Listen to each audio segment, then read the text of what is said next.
Hello and welcome to my short talk from the latest in the Still These Thoughts talk series. And today I'm going to focus on my philosophy of moving learning to what I'm calling performance engineering and digging deeper into what I've been framing as defining what it is that workplace teams or workplace learning teams even actually do. Now, to kick this all off, I'm going to share a little story that I hope you can connect with in your own world and really to kind of bring some of this to life. So, one of the questions I really dread being asked the most is, what do you do for work? Now, you might ask, why do I dread this? It's quite a common question in society. And I also find that quite strange that the first questions that we ask new people we meet are, what do you do? That aside, though, those aren't the reasons why it actually bothers me. Why it does bother me is because I don't really know how to accurately and succinctly describe what it is that I do. And what generally happens is this really odd muddle of words that come out, and I will rumble through something very similar to this right now. So I'll say, look, I'm in learning and development, but I'm not an educator. I don't do classroom stuff. I'm kind of more like a consultant. I problem solve, I coach people, basically help people unlock their potential and improve performance, kind of like an engineer, but in a non-techie, more behavioral change sense, if you get my drift. Of course, what generally happens here is that my prolonged statement that you've just heard leaves me and the asker of the question both confused and wishing the question never came up. So for me, it's a problem in an industry which I feel seems to have an eternal crisis, if you believe what's online. How can one accurately convey what it is they do in this industry? If you've read any of my work before, you will have known that I have written at length, and I really mean at length, around the structure of modern workplace learning teams and the skills that are needed for today's world. My problem has always been that I don't quite feel comfortable with any of the labels for roles in our profession. And this is why I've been such a proponent of a mantra over the last kind of 5 or 6 years that job titles are worthless. And it's really the skills that matter at the end of the day, right? It doesn't matter what fancy title you're given, it's the skills that pay the bills. But it doesn't really help when you need to bend to what I call the societal norms and provide some form of a 15-second line when someone says to you, so what is it that you do? And I can tell you now, right, I have cycled through a lot of the weird and wonderful titles associated with the world of learning, a lot of them including training manager, which is always the obvious one, that L&D guy, very popular, capability manager, digital learning manager, comms and learning experience designer, learning architects, and on and on and on. It seems to change almost every year. Yet none of them have ever quite sat right with me. And really, I don't think they actually reflect what it is that I do. I always think to myself, perhaps I'm thinking too much about this. Perhaps it's not an issue, which I'm making something out of nothing. But I do actually think there is something here. And it extends to the branding of workplace learning teams too. The big thing I always say to people is, look, I don't make people learn or develop. That is not what I do. I have no power over that. Instead, I remove barriers to performance. I work through organizational problems and blockers to keep people being at their best to contribute to organizational objectives. It is up to the individual whether they wish to learn from what I share or not. Now, the flip side of this is whenever I say the words learning and development to people, they generally paint this picture in their head of an individual in the classroom boring the life out of people with a 100-slide PowerPoint deck or sending them annoying emails about completing their annual compliance modules. Now, don't get me wrong. I've been there and done that in the earlier forms of my career in the more naive days, but it's not a representation of the work I showcase today. And the reason why I shy away from saying L&D in most cases is simply down to the archaic representation it immediately associates me with, which you can see on your screen here. which then in turn provides any recipient of a misaligned view that I deliver copious amounts of boring content in a classroom setting only, which is actually not true at all. Because in reality, my work focuses on 4 key pillars. And it really is the reality of, I think, what I do and what we do in the profession. So firstly, it's around identifying and supporting in solving organizational problems created by performance gaps, or if you wish to, from old terminology, you can call this capability. And then remove barriers to allow people to get stuff done in the simplest way possible. Again, you could call this creating learning ecosystems or calling learning architecture, understanding how to build a digital learning stack, whatever flair you want to give it. And then influence, so influencing the behaviors, mindset, and experiences of a workforce to enable real change. And then lastly, building a better employee experience, which most certainly connects into the world of learning.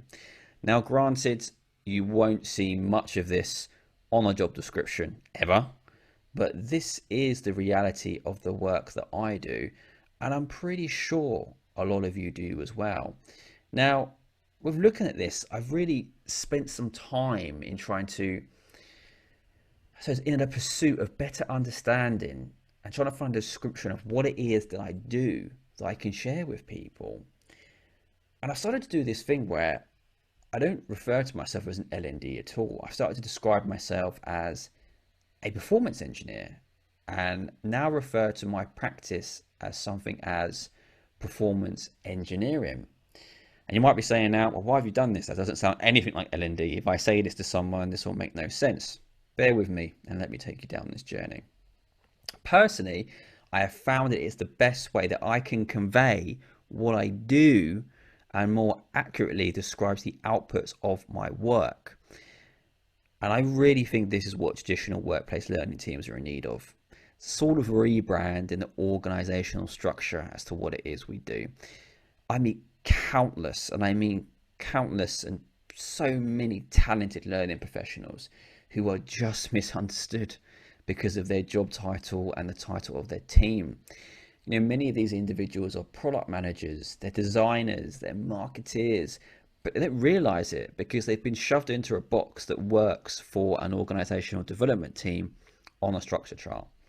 Even before the coronavirus pandemic, you know, our lovely workplace learning functions have been going through, you know, a very late but necessary evolution. And of course, this has been fast-tracked immensely during the pandemic, which has meant that priorities and the way our industry serves as end user has greatly shifted. Now, you've probably seen as well, digital learning is all the rage. You always hear people say the classroom is dead now, and many organizations think that their learning functions are the first thing to cut to save the cash, which of course I completely disagree with. Yet many organizations fail to realize the value that these teams have in reshaping and steering its workforce through challenging times. So this quite aptly and nicely leads me on to my main point of the talk today, and really looking at moving learning to performance engineering. Now, this lovely graphic you've got on your screen here, I'm going to quite quickly take you through all of this. I really believe that most of us in the industry today work like mini engineering teams. Now, this is very much a techie phrase, however, follow me with this. We have UX and UI designers, data analysts, marketeers, performance consultants, and content engineers. In all of our teams, as part of our skill sets, it's very diverse. So I suggest instead of building a brand of we are L&D, which commonly repels most of our workforce and stakeholders, could we not create one of performance engineers instead, and position ourselves and our brand as those who can help the organization remove barriers and be part of that problem solving process to everyday workplace challenges. I'm not saying this is the way.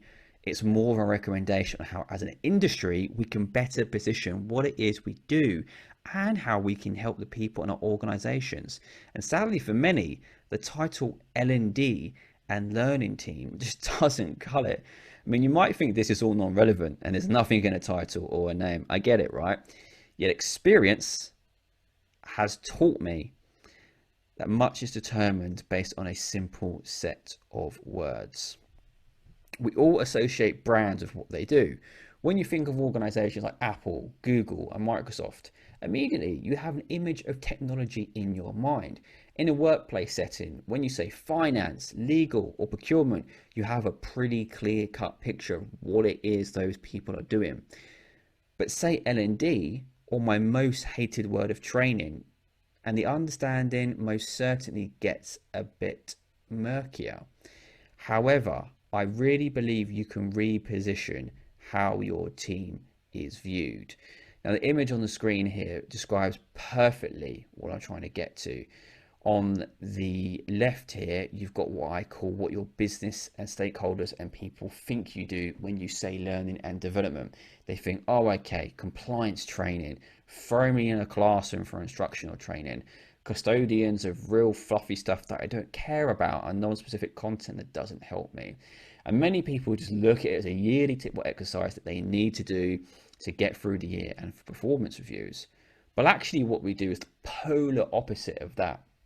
And it fits far better in this title, Performance Engineering, which I've created, which is looking at what we actually do, which is consulting, being a partner to a business, performance consulting, behavioral change, looking at how to make behavioral changes across the workforce, removing barriers. As I said before, my responsibility is not to make people learn and develop. I can't do that. What I can do is remove the barriers to learning, to resources, and to allow those people the opportunities to learn and grow.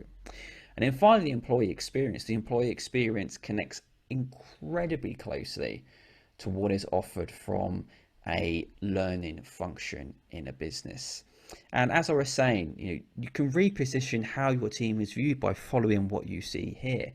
You can influence what your organization recognizes your team for with the clarity of your own core understanding and brand establishment of what it is you can actually help them with. And my version of this is performance engineering.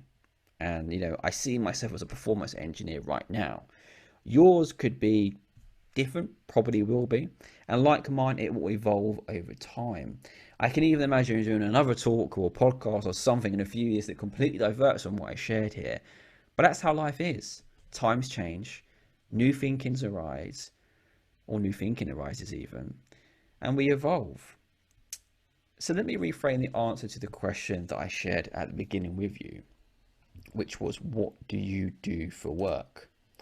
And this is actually the same answer I would give if my CEO asked me today, so what do you do? I would tell them this: I'm a performance engineer. I help remove barriers to essential knowledge, and I work on solving workforce performance challenges, and ultimately make sure our people can get the stuff done to help them and the business thrive.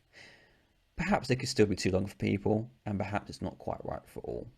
But for me, it's what we really do. Now, if you can reposition your brand through a reframing of words, you might just change yours and your team's relationship with your people, your stakeholders, and your leadership for the better.